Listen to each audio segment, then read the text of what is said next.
శివాయ. ఓం లలితాదేవ్యే నమః. ఓం శ్రీ గురుభ్యో నమః. శివానందలహరి 64వ శ్లోకం.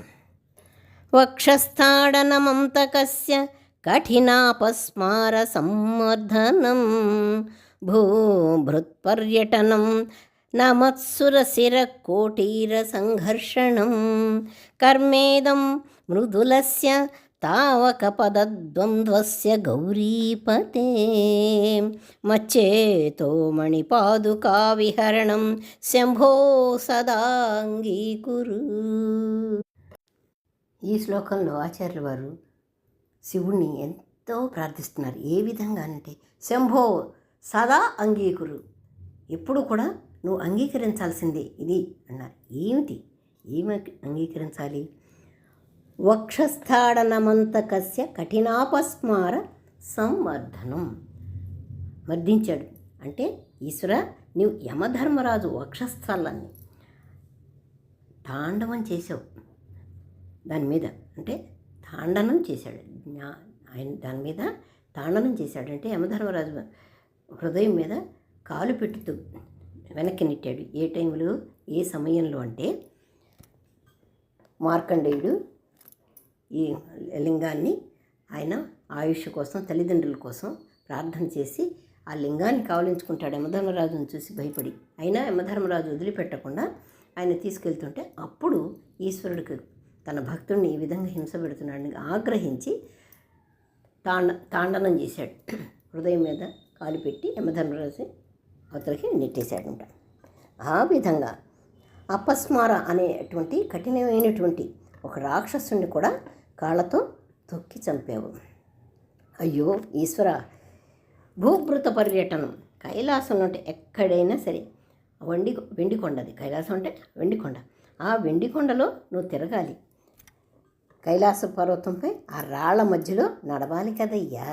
అంతేకాదు నిన్ను కొలవడానికి, నీ దగ్గర హారతులు ఇవ్వడానికి, నీ కాళ్ళకి నమస్కారం చేయటానికి సురులు వచ్చారంటే, దేవతలు వచ్చారంటే ఎలా?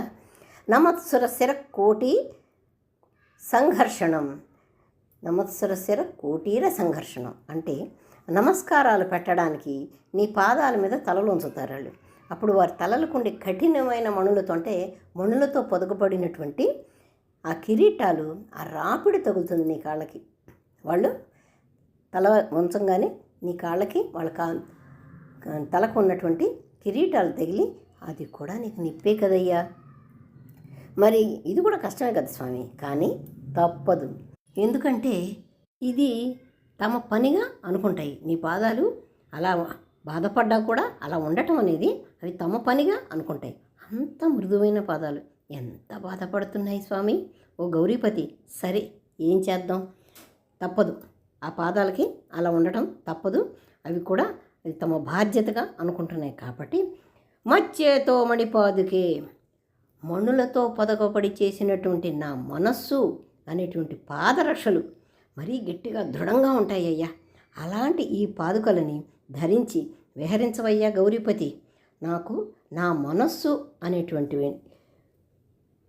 మణులతో కూడినటువంటి నా మనస్సు పాదుకలే సరైనవి, అవే వేసుకొని నువ్వు నీ ఇష్టం ఎక్కడైనా తిరుగు, రాళ్ళైనా పుట్టలైనా ఎక్కడైనా సరే దృఢమైన పాదరక్షలు ఇవి అని ఆచార్యుల వారు తన మనసును పాదరక్షలుగా చేసి ఈశ్వరుని ధరించమని కోరారు. ఇది తప్పదు అని చెప్పారనమాట.